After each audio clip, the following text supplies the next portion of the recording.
gabadhan yar 13 sano ayay kursi ku xidhnayd. Mr. Wiley? Yes. Why did you keep your daughter in a room?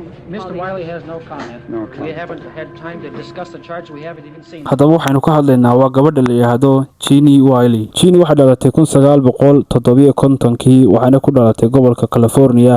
haddaba Jeannie Wiley iyadoo 20 bilood jirta ayuu aabaheed bilaabay inuu guriga ku xidho waxaanu qolka ku hayay 13 sano. haddaba inantaa yar caruurnimadeedii oo dhan waxay ku soo qaadatay qolka iyadoo kursi uu ugu talagalay oo meesha yaala ku xidhi jiray isagoo u ogolaanayna faraha oo kaliya dhaqaajisay iyo lugaha.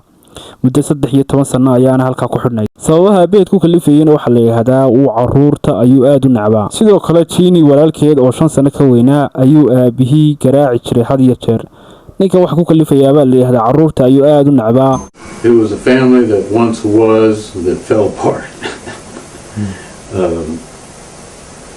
After times gone by and I daahan haddaba ninka caruurtan dhalay wuxuu ahaa nin aad u weyn waxaana sidoo kale ahaa gabadhan caruurta u dhashay wuxuu ka weynaa 20 sano ayuu ka weynaa. magaciisana waxa la oran jiray Clark Wiley. sidoo kale hooyadeed waxa la oran jiray Arina Wiley. haddaba 13 sano ayna taayir qolka ku xidhneed siiba kursiga ku xidhi jiray markuu kursiga ku furan sariirta ku dhagsan ayaa seexan jirtay muddo 13 sano. haddaba waxa la yiraahdaa inaan taayir markay hadasho ama oydo garaaci jiray taas oo keentay inaan taayir iyadoo 13 sano jirta in aanay luqad ku hadli karin waxba aanu afkeeda ka soo bixi karin wax erey aanu afkeeda ka soo bixi karin sababtoo ah muddo 13 sano ayuu garaacayay haddii ay afkeeda wax ka soo baxaanba.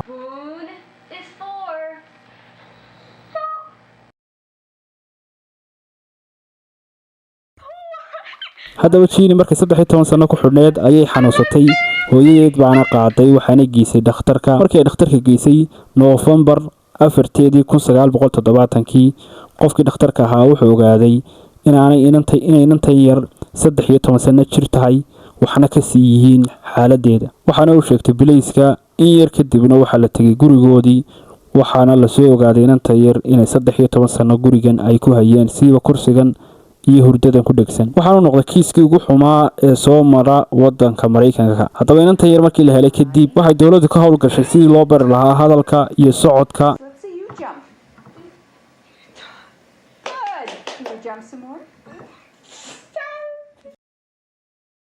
waxaana laga sameeyay documentary la yiraahdo Secret of Wild Child. waxaan sidoo kale la iloobi karin in aabihii Clark intaan la xukumin in uu gacantiisa isku dilay. sidoo kale hooyadeedna in xukunkii laga daayay sababtoo ah iyaduba waxay qof fiktamo uu garaaci jiray sidaasana laga daayay xukunkii.